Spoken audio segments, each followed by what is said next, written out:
দর্শক বন্ধু, আপনারা সবাই কেমন আছেন?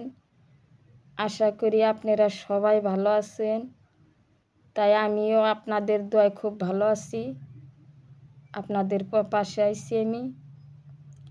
আপনাদের পাশে আইছি এই জন্যেই, আমাদের মতন যারা নারী আছে, প্রত্যেক এই নারী ব্যক্তির জন্যই আমি দুই চার কথা কমো বলে আশা করছি।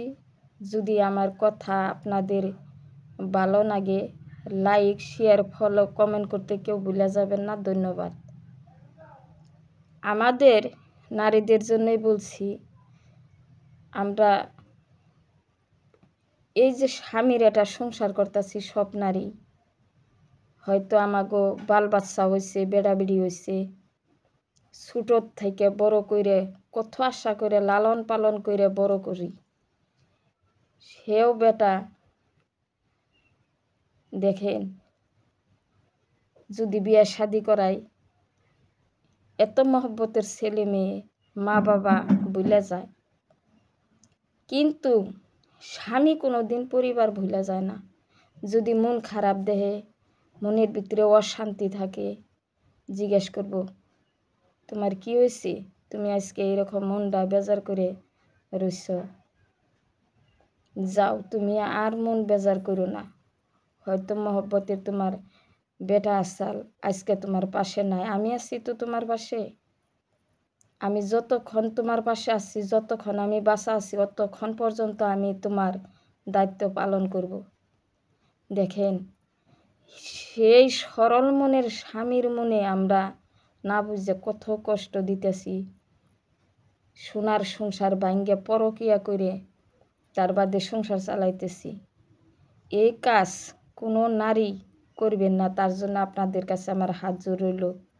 দেখেন, এই স্বামী এই ভরণ পোষণ স্ত্রী করার জন্যে আল্লাহর নাম, দিন, নামাজ, রোজা কিচ্ছু করতো না। একমাত্র এটাই ভাবতো, আমার ছেলে মেয়ে বা হয়তো আমার পরিবার কিভাবে আমি সুখে রাখবো, কিভাবে আমি কামাই রোজগার করব।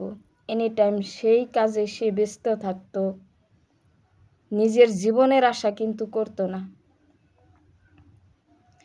তাই আমরা প্রত্যেকটি নারী যাতে এই কাজ, এই ভুল না করি, সরল স্বামীর মনে যাতে আমরা আঘাত না দেই, যাতে কষ্ট না দেই, আমাকে এটা ভাবা উচিত, আমাকে এটা দরকার।